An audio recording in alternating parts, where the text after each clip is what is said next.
विद्यार्थी मित्रांनो, आज आपण मराठी या विषयामध्ये युनिट नंबर घटक क्रमांक 5 पाहतोय। याच्यामध्ये भाषा विज्ञान संकल्पना व स्वरूप याविषयी आज आपण माहिती घेणार आहोत।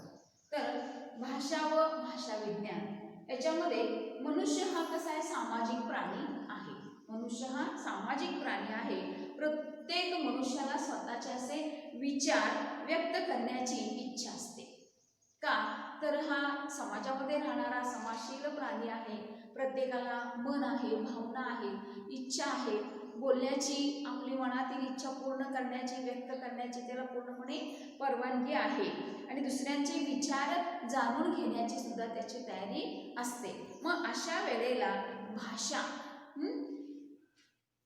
भाषा याविषयी आपण, भाषा ही काय आहे तर प्रत्येक जण बोलतो, दुसऱ्यांचं ऐकून घेतो। हे आपल्या मनामधून किंवा स्वर ध्वनी यातून एकमेकांच्याशी आपण संभाषण करतो। त्यांना ऐकायला जातं, ते ऐकून घेतात, त्यानंतर ऐकून घेतल्यानंतर त्यांच्या मनामध्ये विचार सुचतात, ते आपल्याला सांगतात, आपण त्यांना सांगतो। हे सगळं भाषांची देवाणघेवाण सुरू असते।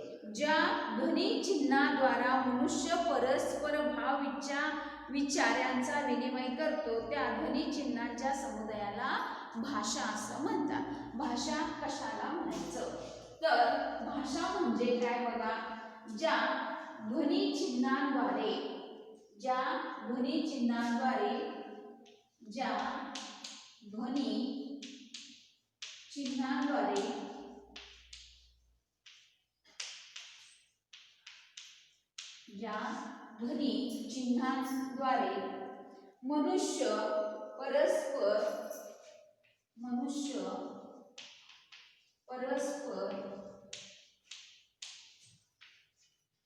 मनुष्य परस्पर भाव इच्छा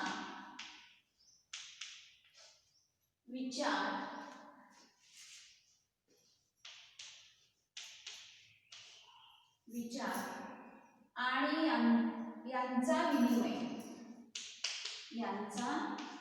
विनिमय म्हणजे काय, देवाणघेवाण। आपण एकमेकांचे विचार भावना ऐकतो आणि दुसऱ्यांना सांगतो, म्हणजे याला विनिमय असं म्हणलेलं आहे। करतो त्या ध्वनी चिन्हांच्या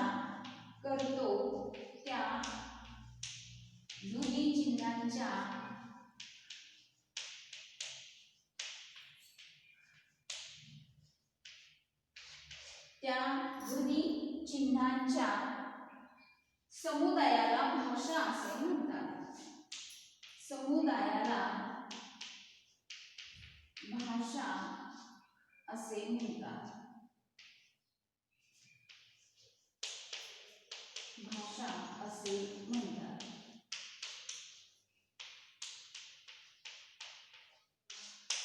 भाषा कशाला म्हणतात तर प्रत्येक व्यक्ती स्वतःचे विचार, स्वतःच्या भावना, त्याच्यानंतर इच्छा हे काय करत असतात, दुसऱ्यांना सांगतात आणि दुसऱ्यांचं ऐकून घेतात। या विचारांच्या जे विनिमय करण्याची जी प्रत्येकामध्ये असलेली ध्वनी म्हणजे आवाज, हा एकमेकांच्या पर्यंत पोहोचवला जातो, त्याला आपण काय म्हणतो, या समुदायाला भाषा असे म्हणतात।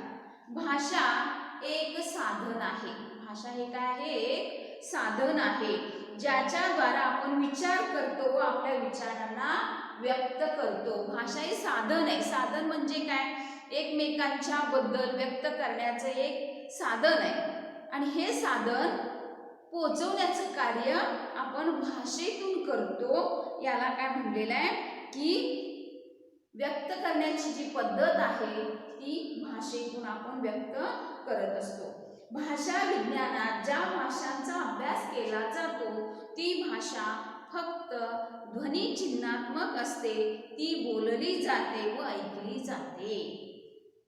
बघा, भाषा विज्ञानामध्ये ज्या भाषांचा अभ्यास केला जातो ती भाषा फक्त ध्वनी चिन्हात्मक असते, ती बोलली जाते व ऐकली जाते. म्हणजे आपण बोलतो, दुसरे ऐकतात, दुसरे बोलतात, आपण ऐकून घेतो.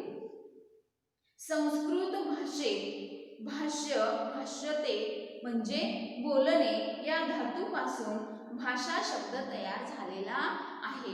भाषा शब्द कसा तयार झाला तर संस्कृत भाषेतून भाषा या शब्दाचा काय झालेला आहे, शब्द तयार झालेला आहे. संस्कृत भाषेत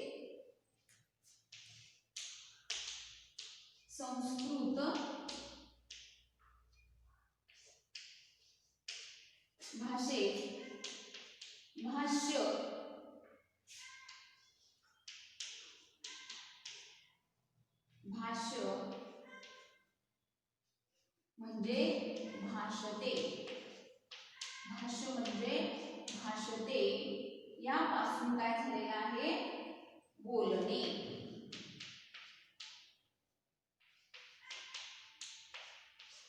हा शब्द पुढे आले, बोलणे. आपण बोलतो, बोलतो म्हणजे आपले विचार, इच्छा आपण व्यक्त करतो आणि दुसरे जण आपलं ऐकतात आणि परत त्यांची इच्छा ते व्यक्त करतात, आपण ऐकतो. पुढचे ऐकून घेतात, आपण त्यांचं ऐकून घेतो. ही भाषा असते आणि ही भाषा या संस्कृत भाषेतून आलेली आहे. संस्कृत भाषेत या भाषेला भाष्य म्हणजेच भाषते, भाष्य म्हणजे भाषते म्हणजे बोलणे, भाष्य म्हणजेच भाषते म्हणजे आपण व्यक्त करतो त्याला बोलणे असं म्हटलेलं आहे. बोलणे या धातूपासून भाषा हा शब्द तयार झालेला आहे. बोलणे या धातूपासून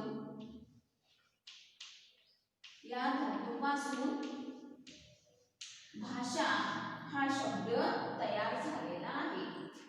त्यापासून भाषा हा शब्द तयार झाला आहे.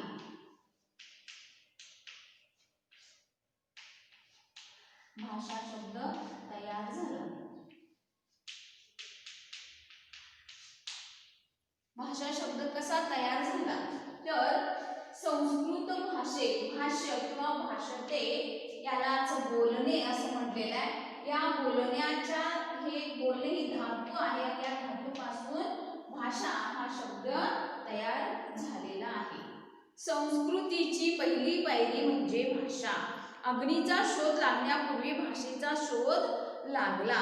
मनुष्य ध्वनी संकेतांचा प्रयोग करू लागला, पण त्या ध्वनीचे तो विश्लेषण करीत नाही.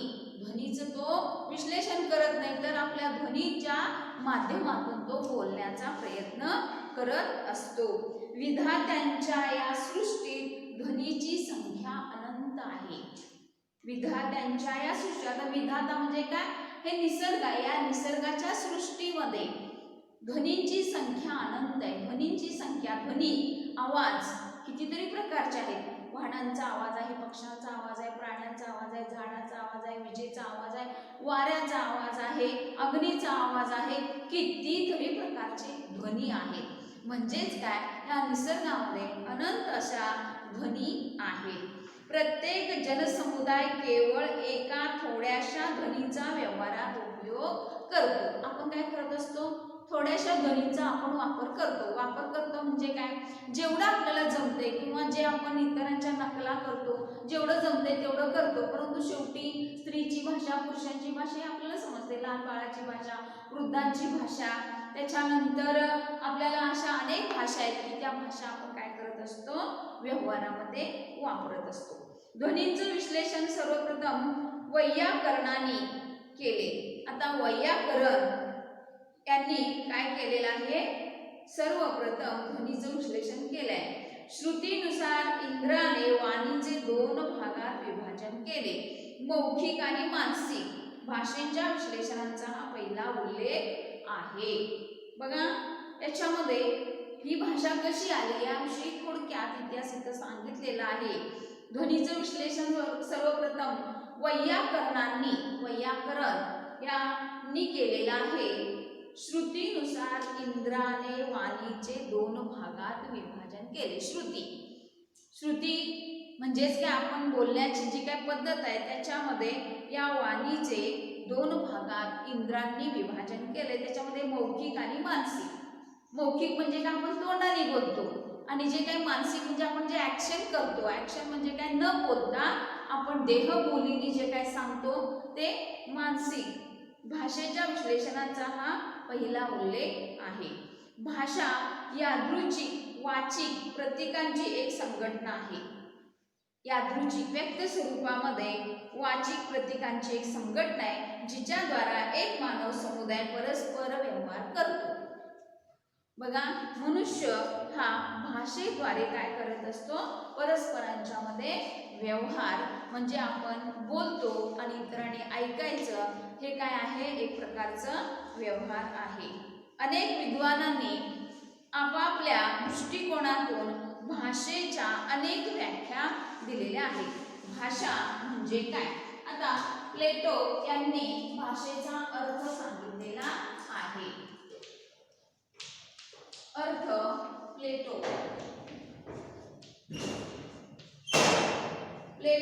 या व्यक्तीने भाषेचा अर्थ सांगितलेला आहे. विचार आत्म्याची एक ध्वन्यात्मक चर्चा आहे. बघा, विचार आत्म्याची एक ध्वन्यात्मक चर्चा आहे. आत्मा, आपला आत्मा काय करत असतो की मूक अध्वन्यात्मक चर्चा. मूक म्हणजे काय, न बोलता आपल्या आत्म्याला जे काही समजतं, जे काही विचार त्याच्यामध्ये येतात त्याची चर्चा ही ध्वनीतून होते. म्हणजे आपल्याला समजते की आपण निसर्गामध्ये पाहतो, ऐकतो, वास घेतो, हे आपल्या आत्म्यापर्यंत पोहोचतं आणि आत्मा आपल्याला काय करत असतो की ध्वनीच्या स्वरूपामध्ये चर्चा करून आपण भाषा व्यक्त करत असतो.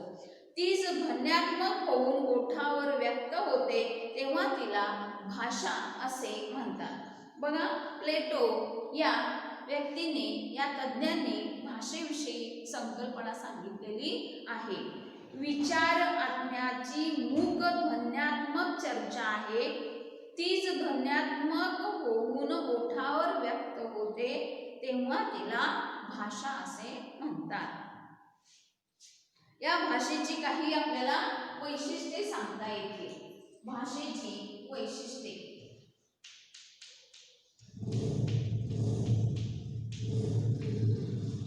बघा, आपण भाषा म्हणजे काय बघितलं, ध्वनी चित्राद्वारे मनुष्य परस्पर भाव, इच्छा, विचार यांचा विनिमय करतो. त्या ध्वनी चिन्हांच्या समुदायाला आपण भाषा असं म्हणतो. भाषा ही संस्कृत भाषेतील भाष्य, भाषते, बोलणे या धातूपासून आलेली आहे आणि त्यानंतर या धातूपासून भाषा हा शब्द तयार झालेला आहे. आता याचा अर्थ बघा, भाषा म्हणजे काय याचा अर्थ सांगत असताना प्लेटो म्हणतात की प्लेटो हे विद्वान असे थोर व्यक्ती आहेत. विचार आत्म्यांची मूक ध्वन्यात्मक चर्चा आहे. ती ध्वन्यात्मक होऊन ओठावर व्यक्त होते तेव्हा तिला भाषा असं म्हटलेलं आहे. आता या भाषेची वैशिष्ट्ये, भाषा एक संघटना आहे. भाषा एक संघटना आहे.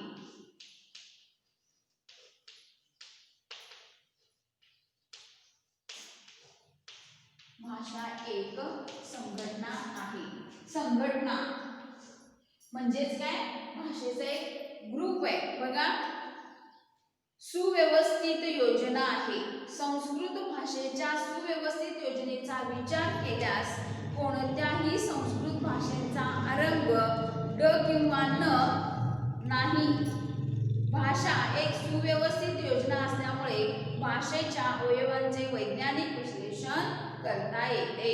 संघटन असल्यामुळेच भाषेत संप्रेषणीयता आहे. या भाषेमध्ये एक संघटना आहे, एक ग्रुप आहे आणि त्यामुळेच ती संप्रेषणीय आहे. उच्चारलेल्या ध्वनीचा नेमका अर्थ श्रोत्याला कळतो. उच्चारलेल्या ध्वनीचा अर्थ नेमका काय आहे हे श्रोत्याला कळतो. वक्ता व श्रोता विचार विनिमय होऊ शकतो. म्हणजेच काय, तर भाषा एक संघटना आहे. दुसरा मुद्दा आहे आणि त्याच्यामध्ये भाषा प्रतीकमय असते. भाषा प्रतीकमय असते. भाषा प्रतीकमय असते. आता प्रतीकमय म्हणजेच काय, तर एक प्रतीक असतं की आपली बोलण्याची एक पद्धत असते. प्रतीक व संकेत यात फरक आहे. संकेत म्हणजेच काय, आपण काहीतरी असं घडणार आहे याबद्दल काहीतरी संकेत पूर्व असं माहिती दिली जाते. संकेत व संकेतित यात काही नियम आणि संबंध असतो. तसा प्रतीक आणि प्रतीयमान यात नसतो. आता उदाहरण जर आपल्याला घ्यायचं झालं तर रस्त्यावर लावलेलं जे काही चित्र असतं पहा, रस्त्यावर लावलेलं चित्र म्हणजे काय, आपण ते त्याच्यातून बोध घ्यायचा असतो की हे चित्र का लावलेलं आहे. मग हे चित्रावरून आपल्याला आसपास लक्षात येतं की इथे शाळा आहे, मुलगा आहे किंवा मुलाचं चित्र आहे, की जेणेकरून इथे तुम्ही जात असताना किंवा वाहन चालवत असताना थोडंसं काळजीपूर्वक चालवणं आवश्यक आहे. या चिन्हावरून आपल्याला बोध होतो. त्यानंतर ड्रायव्हर म्हणजेच काय, गाडी चालवणारा ड्रायव्हर सुद्धा हे चिन्ह बघून काय करतो, गाडी थोडीशी स्लो मध्ये किंवा अगदी व्यवस्थित चालवण्याचा तो प्रयत्न करतो. म्हणजेच काय, काही वेळेला शाळा असल्यामुळं मुलं धावत बाहेर येण्याची किंवा सुट्टीमध्ये बाहेर येण्याची शक्यता असते. त्यामुळे वाहन चालवत असताना हा जो धोका आहे तो धोका टाळण्याच्या दृष्टिकोनातून अशी काहीतरी बोधचिन्ह लावलेली असतात आणि त्यावर आपण बोध घेऊन काय ऍक्शन करायची किंवा आपल्यामध्ये काय बदल करायचं हे त्याच्यामध्ये ठरलेलं असतं. म्हणजे भाषा ही कशी आहे, प्रतीकमय असते. त्याच्यानंतर भाषेची प्रतीके यादृच्छिक असतात. पुढचा मुद्दा आहे तिसरा, तो म्हणजे भाषेची प्रतीके यादृच्छिक असतात. भाषेची प्रतीके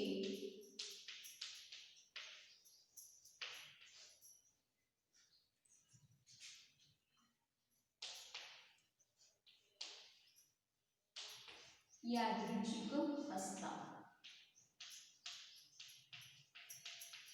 आता प्रतीक जसं आता आपण पाहिलं त्या पद्धतीनं या प्रतीकांची सुव्यवस्थित योजना ही गोष्ट काही वेळेला आपल्याला विरोधी वाटते, परंतु भाषा जड गतिहीन पदार्थ नाही. भाषा ही जड पण नाहीये आणि गतिहीन असा पदार्थ सुद्धा तो नाहीये. तर भाषा निरंतर बदलत असते. भाषा काय असते, ती निरंतर बदलत असते. भाषेत लक्षात न येता अंश लक्ष गतीने अनेक बदल होताना दिसतात. भाषेत लक्षात न येता म्हणजे ती सहज बोलून जाते. आपल्याला जाणून बुजून आपण बोलू शकत नाही किंवा जाणून बुजून काही करू शकत नाही, परंतु सहजपणे अगदी ती भाषा काय होत असते, बदलत असते. आपण बोलत असताना त्या भाषेमध्ये सहज असे काही शब्द येऊन जातात. या परिवर्तनाचे कारण समाजातील प्रत्येक व्यक्तींची बोधशक्ती अलग अलग असते.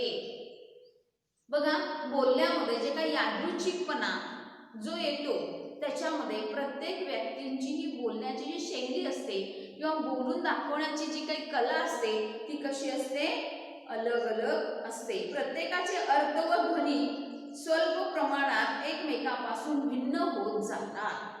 बघा, स्वल्प म्हणजे अगदी कमी अशा वेळेमध्ये किंवा अगदी थोड्याशा प्रमाणात त्याच्यामध्ये बदल होत जातो. हळूहळू समाजातील एका समुदायाचा एक समान परिवर्तनाचे अनुसरण करतो व भाषेत परिवर्तन होत जाते. बघा, लहान मुलं काय करतात, अनुकरण करतात. मग शाळेतल्या शिक्षिका असू देत किंवा आपल्या घरातील मोठी माणसं असू देत, त्यांचं ती मुलं अनुकरण करतात आणि हळूहळू ती भाषा किंवा तसं वागणं, तशा पद्धतीनं त्यांचे विचार हळूहळू बदलत जातात. त्या पद्धतीनं हे भाषा आहे. त्याच्यानंतर बघा, परिवर्तनावर स्वाधीन आहे. बघा, परिवर्तन, बदल करायचा आहे किंवा ज्या काही गोष्टी आपण करतो ते पूर्णपणे मनुष्यावर अवलंबून आहे. म्हणजे मनुष्य स्वतः हा बदल करू शकतो, सुधारणा करू शकतो किंवा त्या पद्धतीनं वागू सुद्धा शकतो. हे सगळं पूर्णपणे त्या मनुष्यावर अवलंबून आहे. त्याच्यानंतर बघा, भाषा ही पैतृक संपत्ती आहे. पैतृक संपत्ती, भाषा ही पैतृक संपत्ती आहे. म्हणजे काय आहे तर याच्यामध्ये अर्जित संपत्ती आहे. ती जन्मताच मुलाला वडिलांची भाषा प्राप्त होत नाही. जन्मताच ती भाषा लहान मुलांना आपल्या मोठ्या माणसांची किंवा वडिलांची भाषा प्राप्त होत नाही. जन्मानंतर 1-2 वर्षात एखाद्या मराठी मातापित्यांच्या मुलाला जर आपण दूरच्या ठिकाणी म्हणजे वेगळ्या ठिकाणी वेगळ्या भाषेत जर मराठी बोलणारच नाही असं जर वाटत असेल तर काय केलं जातं, त्याच्या पुढे वेगवेगळ्या अशा प्राण्यांच्या ध्वनी त्यांच्या समोर ऐकवल्या जातात आणि त्यातून भाषेचा वापर केला जातो. मानव भाषा सतत परिवर्तित होत असते. मानवी भाषा सतत परिवर्तित होत असते. लहान मुलांचे जे काही लहान बोलके असतात, बोबडे बोल असतात, त्याच्यामध्ये हळूहळू सुधारणा होत जातात. आणि त्याच्यानंतर जी भाषा आहे ती म्हणजे द्वैतता. आता द्वैतता म्हणजे का, भाषेचे परत आणि 2 प्रकार आहेत. या द्वैततामध्ये निरर्थक ध्वनीचे उच्चारण, निरर्थक म्हणजे ज्याच्यामध्ये कोणताही अर्थ नाही अशा प्रकारचे जे उच्चारण आहेत ते, आणि सार्थक ध्वनीचे उच्चारण. सार्थक म्हणजे काय, जे आपण बोलतो ते स्पष्ट बोलतो, ते दुसऱ्याला ऐकू जातं. त्याच्यानंतर जे बोलणं असं असतं की त्याच्यातून काहीही साध्य होत नाही असंही काही बोलणं भाषा असते. आता प्रथम ध्वनीचे निरर्थक उच्चारण केले जाते, ते दुसऱ्या क्षणी सार्थक होते. काही भाषा अशा असतात की मनात काही नसताना बोलून जातात, नंतर मात्र त्याचा अर्थ दुसऱ्याला कळतो, म्हणजे ते सार्थक होत जातं. या 2 स्तराला द्वैतता असं म्हटलेलं आहे. बघा, पहिली या द्वैतता भाषेचे 2 प्रकार पडतात, निरर्थक ध्वनीचे उच्चारण आणि सार्थक ध्वनीचे उच्चारण. प्रथम ध्वनीचे उच्चारण हे जे काय असतं ते निरर्थक उच्चारण असतं आणि त्यामुळे दुसऱ्या क्षणी त्याचं ते सार्थक ध्वनीमध्ये रूपांतर होत असतं. त्याच या 2 स्तराला द्वैतता असं 2 आहेत म्हणून त्याला द्वैतता असतं. पहिल्यांदा निरर्थक, दुसरं सार्थक. पहिल्यांदा आपण निरर्थक बोलतो, सहज बोलून जातो, आणि दुसऱ्यांदा बोलल्यानंतर त्याचं सार्थक होतं, म्हणजे त्याचा अर्थ पुढच्या व्यक्तीला समजतो.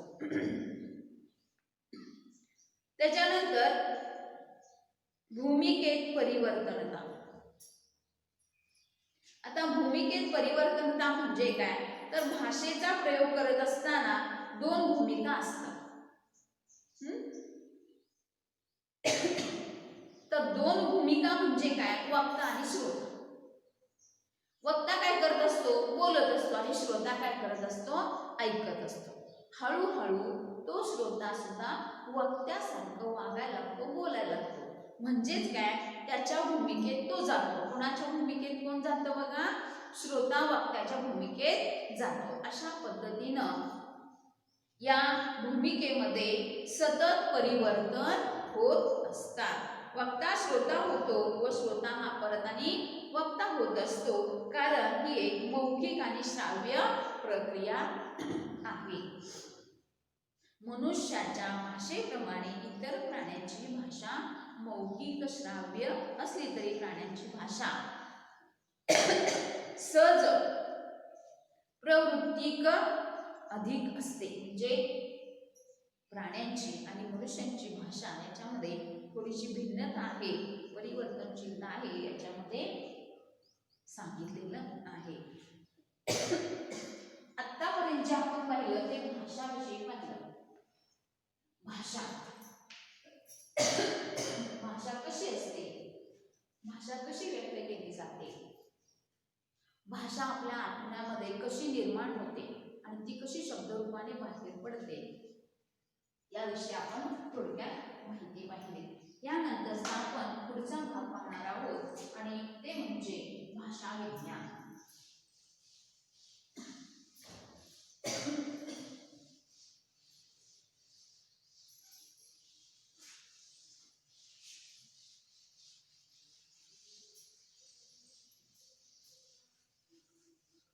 आता आपण भाषा बघितली, पुढचा भाग पाहणार आहोत ते म्हणजे भाषा विज्ञान.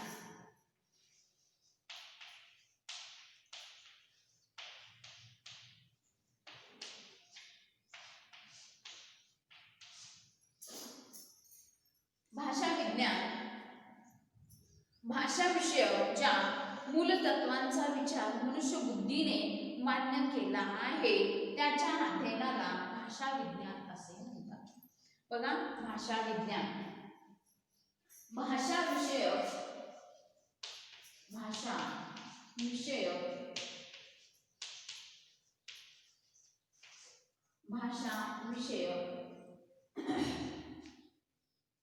ज्या मूलतत्वांचा विचार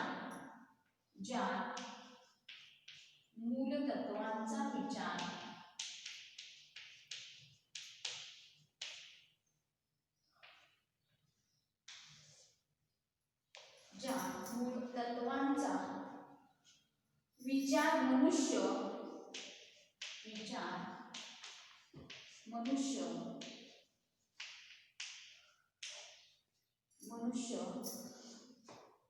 बुद्धीने मान्य केला आहे. बुद्धीने मान्य केला आहे.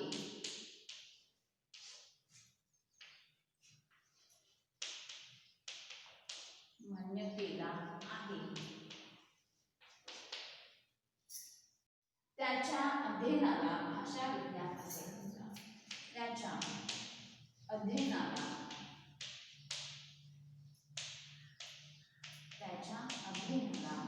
भाषा विज्ञान असे म्हणतात.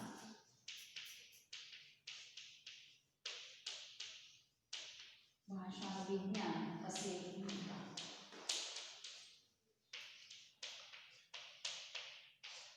भाषा म्हणजे काय बघितलं. आता भाषा विज्ञान म्हणजे काय, ज्ञान, आपल्याला जाणून घेण्याची वृत्ती विज्ञानामध्ये असते. आणि विज्ञानामुळं काय होतं की आपण जाणून बुजून काही गोष्टी बोलतो, विचारपूर्वक काही गोष्टी बोलतो, प्रयत्नपूर्वक आपण काहीतरी बोलतो, म्हणजेच त्याला भाषा विज्ञान असं म्हणलेलं आहे. बुद्धीने मान्य केलं आहे. बघा, जे आपण बोलतो त्या आपल्या बुद्धीनं मान्य केलेलं आहे. म्हणजेच काय, बघा, भाषा विषयक ज्या मूलतत्वांचा विचार, मूळ तत्व आपण काय करायचंय, कशाबद्दल बोलायचंय हे आधी ठरलेलं आहे. त्या तत्वांचा विचार मनुष्य बुद्धीने मान्य केला आहे त्याच्या अध्ययनाला भाषा विज्ञान असे म्हणतात. जे आपण बोलणार आहे ते आपल्या बुद्धीनं मान्य केलेलं आहे, ते आपण दुसऱ्यांच्या पुढं व्यक्त करतो, स्पष्ट करतो, याला भाषा विज्ञान असं म्हटलेलं आहे. भाषा विज्ञानात भाषांचा एककालिक, बहुकालिक, तुलनात्मक, प्रायोगिक अध्ययन व विश्लेषण करून त्याविषयी सिद्धांत हा जो आहे तो व्यक्त केला जातो किंवा निष्कर्ष काढले जातात. भाषा विज्ञानाचे काही आपल्याला प्रकार सुद्धा पाहायला मिळतात. बघा, भाषा विज्ञानात भाषांचा एककालिक, भाषांचे काही असे सिद्धांत आहेत की त्याच्यामध्ये एककालिक, बहुकालिक, तुलनात्मक, प्रायोगिक अध्ययन आणि विश्लेषण करून त्याविषयी सिद्धांत, अशा पद्धतीनं ही भाषा विज्ञान वापरलेली आपल्याला सांगता येते. याच्यामध्ये या भाषा विज्ञानाचे काही प्रकार सुद्धा आपल्याला सांगता येते. भाषा विज्ञानाचे काही प्रकार. भाषा विज्ञानाचे प्रकार, पहिला प्रकार आहे आणि तो म्हणजे समाज भाषा विज्ञान, मनोभाषा विज्ञान, साहित्य भाषा विज्ञान. बघा, या तीन प्रकारे आपल्याला भाषांचं जे काही विज्ञान आहे ते सांगता येतं. समाज भाषा विज्ञान, पहिला आहे ते म्हणजे समाज भाषा विज्ञान. समाज भाषा विज्ञान. दुसरा आहे ते म्हणजे मनोभाषा विज्ञान. मनोभाषा विज्ञान.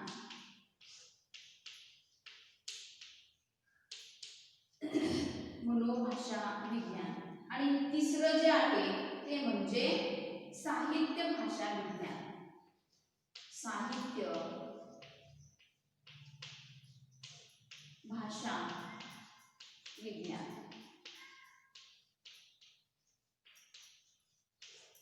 साहित्य भाषा विज्ञान या तीन प्रकारे आपल्याला भाषांचं जे काही प्रकार आहेत ते सांगता येईल. भाषा विज्ञानाचे प्रकार समाज भाषा विज्ञान, मनोभाषा विज्ञान आणि साहित्य भाषा विज्ञान.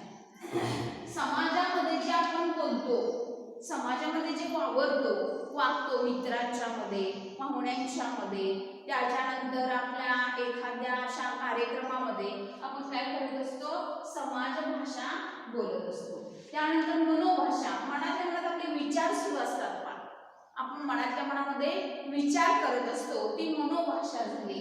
आणि साहित्य भाषा, साहित्य म्हणजे आपण जे काही लायब्ररीमध्ये जातो किंवा ग्रंथालयात जातो, तिथं गेल्यानंतरची जी काही पुस्तकांची भाषा असते, साहित्य भाषा विज्ञान. अशा तीन प्रकारे आपल्याला भाषा विज्ञानाचा प्रकार सांगता येईल. त्याच्यानंतर भाषा विज्ञानात भाषेशी संबंधित सर्व विषयांचा अभ्यास इथं केलेला आपल्याला सांगता येईल. भाषा विज्ञानाच्या शाखा, भाषा विज्ञानाच्या शाखा. भाषा विज्ञानाच्या शाखामध्ये पहिली शाखा ती म्हणजे प्रोक्ती विज्ञान. प्रोक्ती विज्ञान.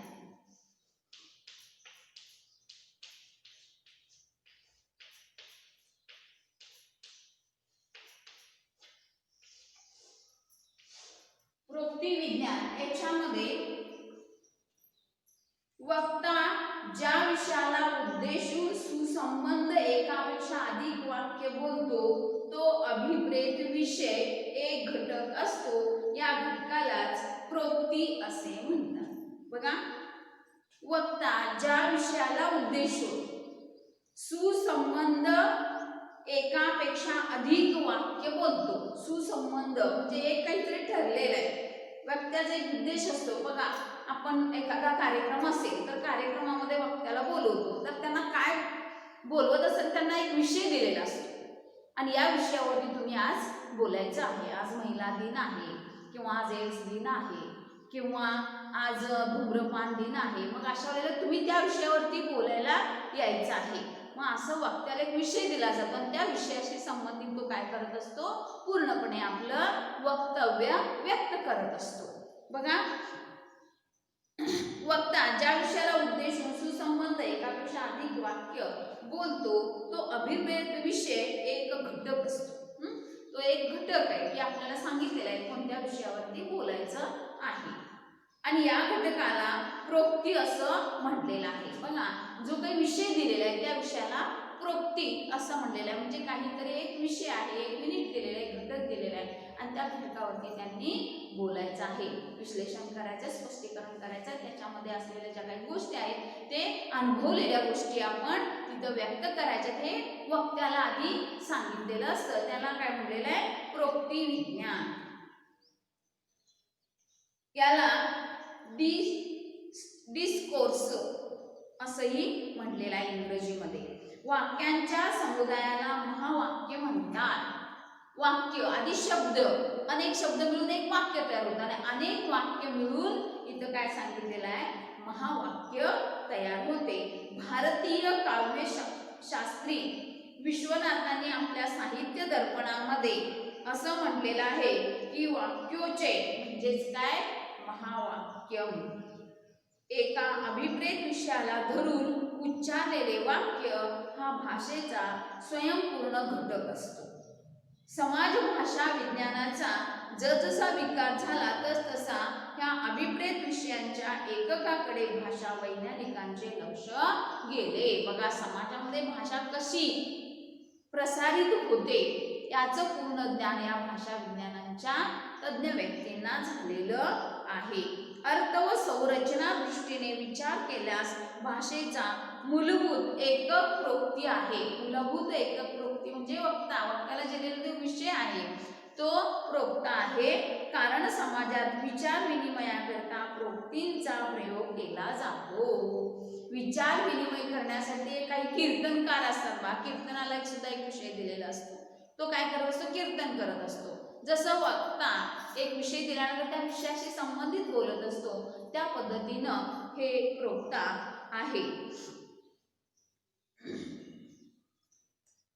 त्याच्यानंतर बघा, एक उदाहरण इथं दिलेलं आहे आणि ते उदाहरण म्हणजे रावणाने सीतेला पळवले.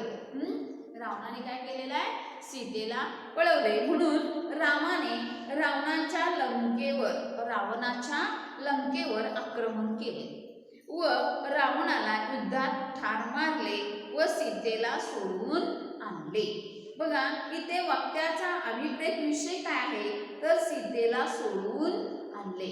म्हणजे सीतेला रावणाने पळवून नेलेला आहे आणि रामांनी काय केलेलं आहे? सोडवलेला आहे. म्हणजे इथं हा शब्द सांगण्यासाठी त्यांनी अशा पद्धतीने हे भाष्य केलेलं आहे. ज्या वाक्यांचा प्रयोग इथं केला त्याला प्रोक्ती असं म्हणलेलं आहे.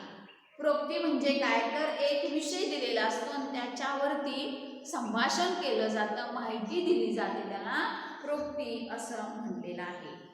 या प्रोक्ती विज्ञानामध्ये एककालिक, कालक्रमिक, तुलनात्मक, व्यक्तिरेखी तसेच सैद्धांतिक अशा सर्व प्रकारचं अध्ययन होऊ शकतं.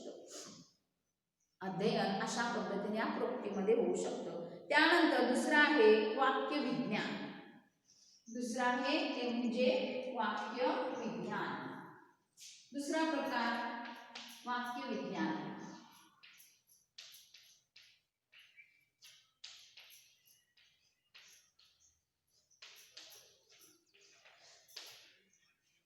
वाक्य विज्ञान याच्यामध्ये प्राचीन भाषा, वैज्ञानिक प्राचीन काळापासून वाक्याला भाषेचे मूलभूत एकक मानत आले. बघा, प्राचीन भाषा, वैज्ञानिक प्राचीन काळापासून वाक्याला भाषेचा मूलभूत एकक मानत आलेले आहे. ज्यामध्ये वाक्यांचे अध्ययन व विश्लेषण केले जाते. ज्या वाक्यांचे अध्ययन आणि विश्लेषण केले जाते त्याला वाक्य विज्ञान असं म्हटलेलं आहे. बघा, वाक्य विज्ञान वाक्यांचं अध्ययन आणि विश्लेषण. वाक्यांचं इथं काय केलेलं आहे? आधी अध्ययन केलेलं आहे आणि नंतर त्याचं विश्लेषण केलेलं आहे. विश्लेषण, स्पष्टीकरण म्हणजेच काय? वाक्य विज्ञान, वाक्य आणि त्याचं विज्ञान म्हणजे वाक्याचं आधी अध्ययन करायचं, समजून घ्यायचं आणि नंतर त्याचं स्पष्टीकरण करायचं, याला वाक्य विज्ञान असं म्हटलेलं आहे. आता या वाक्य विज्ञानामध्ये वाक्यांचे एककालिक, कालक्रमिक, तुलनात्मक, व्यक्तिरेखी तसेच सैद्धांतिक अध्ययन वाक्य विज्ञानात आपल्याला दिसून येते. त्याच्यानंतर बघा, वाक्यातील जे काही पदक्रम म्हणजेच काय? एकदा आल्यानंतर दुसरं जे पुढचं वाक्य असतं जे क्रमाने पुढे येत असतं, त्याच्यानंतर निकटस्थ अवयव, त्याच्याशी संबंधित काही आपले ऍक्शन असतात किंवा भाषा बोलल्यानंतर त्याच्या पुढची जे काही वाक्य असतात ती वाक्य, त्यानंतर बाह्य संरचना, आंतरिक संरचना, परिवर्तनाची कारणे, दिशा वगैरे हे वाक्यांचं काय आहे? अध्ययन आहे. वाक्यांचं अध्ययन करत असताना, आपण ज्ञान ग्रहण करत असताना या सगळ्या गोष्टी आपोआपच त्याच्यामध्ये आलेल्या दिसून येतात. बघा, बाह्य संरचना, आंतरिक संरचना, त्याची कारणं, दिशा या सगळ्या गोष्टी आपल्याला या वाक्यांच्या अध्ययनामध्ये आलेले दिसून येतात. त्यानंतर रूपविज्ञान तिसरं आहे ते म्हणजे रूपविज्ञान.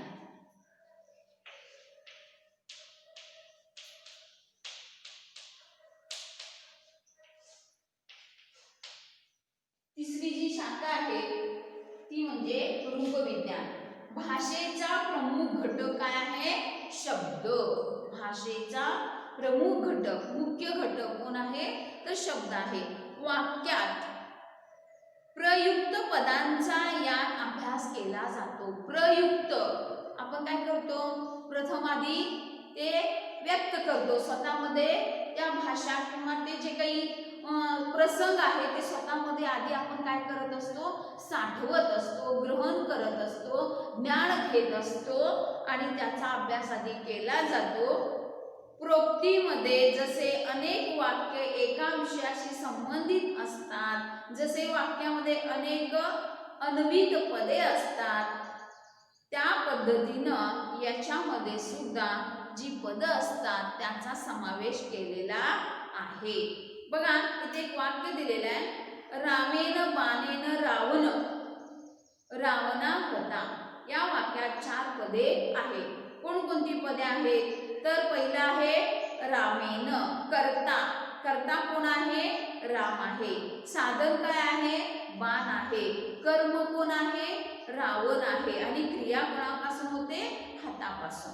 म्हणजेच काय? इथं रूपविज्ञान भूतकाळाचा बोध करणारी आहे. ह्या सर्व रूपरचनेचा विचार रूपविज्ञानात होतो.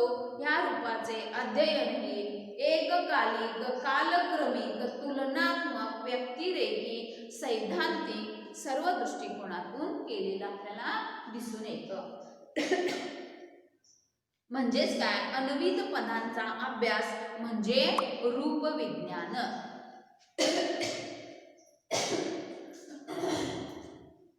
अन्वित पदांचा इथं काय केलेला आहे? अन्वित पदांचा अभ्यास. अन्वित पदांचा अभ्यास म्हणजेच रूपविज्ञान. म्हणजे इथे एक शब्द दिलेला आहे, वाक्य दिलेलं आहे, त्याच्यावरून आपल्याला या सगळ्या गोष्टींचा भूतकाळाचा बोध करणारी ही वाक्य आहेत. म्हणजेच रामेन बाणेन रावण हता. म्हणजे रामाने काय केलेलं आहे? रामा कर्ता आहे. त्याच्यानंतर त्यांनी काय केलेलं आहे? बाण. बाण हे एक साधन आहे. काय? रावणाला मारण्याचे एक साधन आहे. आणि कर्म कुणाचं आहे? रावणाचं आहे. आणि त्याच्यातून ही क्रिया कुणी केलेली आहे? हाताने केलेली आहे. या सगळ्या गोष्टी एकत्र इथं रूपविज्ञान या दृष्टिकोनातून आपल्याला सांगता येते. त्याच्यानंतर शब्दविज्ञान. शब्दविज्ञान. शब्द आपल्याला माहित आहे की आपण शब्द या वाक्याचा मूळ घटक कोण आहे? शब्द आहे. त्याला हा मूळ शब्द कसा घडतो, त्याला तो अर्थ कसा प्राप्त होतो, ह्याचा विचार म्हणजे इथं उत्पत्ती किंवा निरुक्ती होय. ह्याचे अध्ययन शब्दविज्ञानात केलेलं आहे. शब्दरचना, शब्दांची उत्पत्ती, कोणत्याही भाषेचे प्रयुक्त शब्द भांडार, यात होत जाणारे परिवर्तन, परिवर्तनाची कारणे, परिवर्तनाची दिशा यांचं अध्ययन रूपविज्ञान याच्यामध्ये होत नाही, तर त्याचे अध्ययन भाष्य विज्ञानात होते. बघा भाष्य विज्ञान म्हणजेच काय?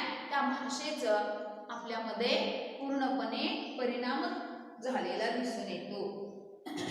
रामेन बाणेन रावणा होता. यातील मूळ शब्द राम, बाण, रावण आणि धातू ह्यांची प्रथम निर्मिती कशी झाली, त्यांना तो अर्थ कसा प्राप्त झाला, रमन्ते योगिना यत्र स रामा वगैरे अध्ययन शब्दविज्ञानात होते.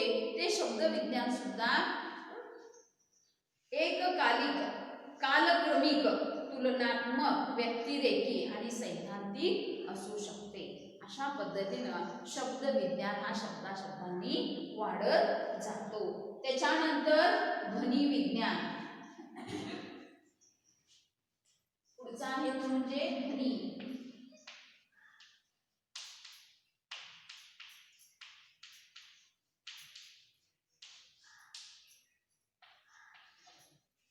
आता ध्वनी म्हणजे काय?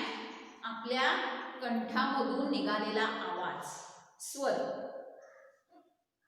बघा, रूपाचे किंवा शब्दांचे विश्लेषण केले तर ध्वनी प्राप्त होतो.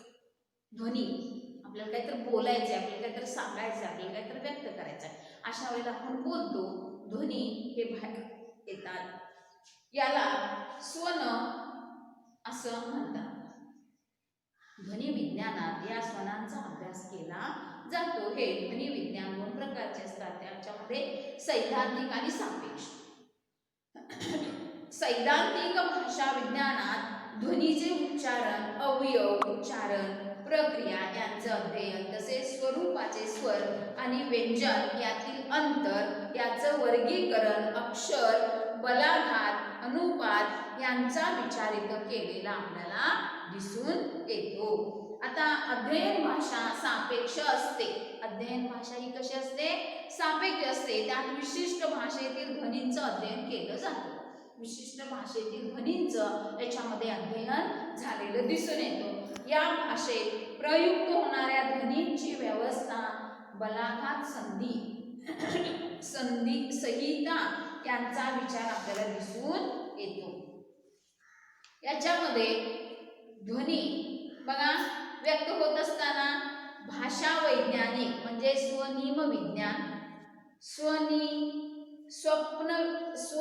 विज्ञान, स्वनिम विज्ञान अशी अनेक अंगे किंवा नावे याच्यामध्ये दिलेली आपल्याला दिसून येतात. त्याच्यामध्ये ध्वनी अध्ययन सुद्धा एककालिका, कालक्रमिक, तुलनात्मक आणि व्यक्तिरेखा यांच्याशी संबंधित आहे. आणि शेवटचा आहे तो म्हणजे अर्थविज्ञान. अर्थविज्ञान बघा, भाषाचे शेवट शाखा आहे ती म्हणजे ध्वनी अर्थविज्ञान. आता ही अर्थविज्ञानामध्ये भाषेच्या अर्थपक्षांचा अभ्यास अर्थविज्ञानात केला जातो. अर्थपक्ष, अर्थ म्हणजे काय? जे काय आपण बोलतो त्याला काही अर्थ आहे म्हणून आपण बोलत असतो. आणि अर्थ म्हणजे काय?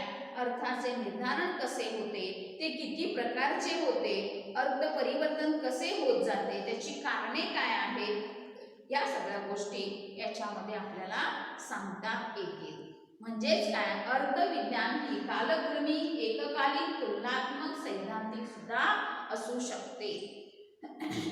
याच्यामध्ये उपसर्ग आहे, प्रत्यय आहे, शब्द आहे, पद आहे, वाक्य आहे, प्रवृत्ती आहे, म्हणी आहे, वाक्यप्रचार, या सर्वांचं याच्यामध्ये अध्ययन झालेलं आपल्याला दिसून येतं. बघा, भाषा विज्ञान याची संकल्पना आपण बघितली. भाषा विषय तर आज आपण भाषा विज्ञान याच्यामध्ये भाषा विज्ञान म्हणजे काय, भाषा विषयक ज्या मूलतत्वांचा विचार मनुष्य बुद्धीने मान्य केला आहे त्याच्या अध्ययनाला भाषा विज्ञान असं म्हटलेलं आहे. हे आपण पाहिलं. त्याच्यानंतर प्रकार बघितले. प्रकारामध्ये भाषा, समाज भाषा विज्ञान बघितले. त्यानंतर मनोभाषा विज्ञान आणि साहित्य भाषा विज्ञान हे भाषा विज्ञानाचे एकूण 3 प्रकार आपल्याला इथं पाहिलेले. त्याच्यानंतर शाखा, भाषा विज्ञानाच्या एकूण 6 शाखा आहेत. त्याच्यामध्ये पहिला आहे प्रवृत्ती विज्ञान, दुसरा आहे वाक्य विज्ञान, तिसरा आहे रूप विज्ञान,